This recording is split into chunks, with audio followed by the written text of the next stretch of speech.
Arizona, homeowner's best friend.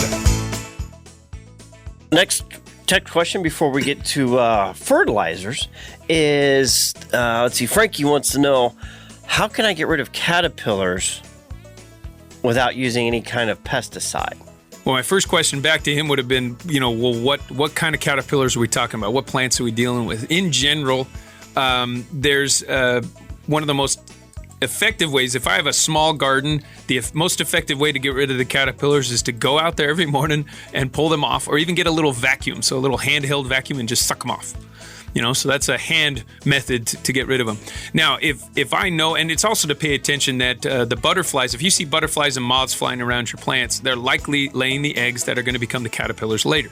And so that's another way that you can kind of observe, and they'll leave these little dots on a stem thread on the leaf. That is the egg of the caterpillar, and you can actually pull it off at that point. So if you find those little things, looks like a little stem, almost looks like a tiny little miniature Q-tip, sometimes colored between white, yellow, red, black. I mean, there's different colors for them, but they're ultra tiny, small little things on a little leaf. That's the egg. Sometimes it's right directly on the leaf, but those are the things you're looking for.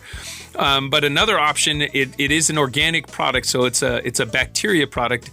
We just call it in the industry BT, Bacillus thurinus, I think is what it is, and it's in a spray form that you can spray on the leaves. Now, what happens with that, it's a beneficial bacteria for you and I, but it's not a beneficial bacteria for caterpillars.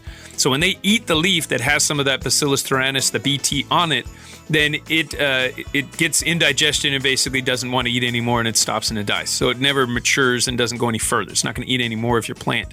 And that's been a very effective, more larger broadcast method to be able to get rid of caterpillars that's still on the organic list as an option. And I like that as an option with the caterpillars. It's been effective, especially for our greens and lettuces, things that will be grown this time of year.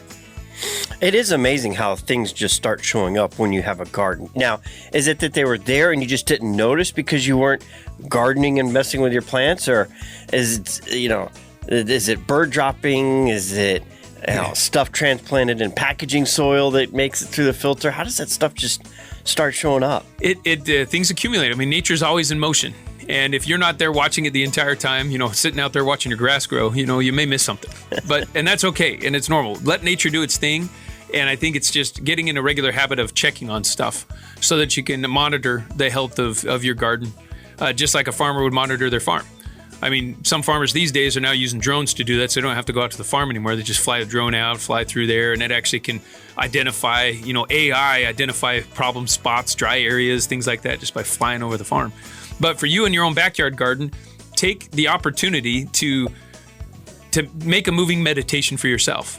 That's how I like to look at it. It's a moving meditation, something I can kind of meditate and just align with what's going on. Ask my garden a question, have a question in my mind. How are you doing? And just go around and talk to my plants. How are you doing? Show me where your problems are, and you'll automatically start noticing some of the things that might be a challenge to them, and you'll catch them before they become a major problem. And just commune with your garden, communicate with it, connect with it.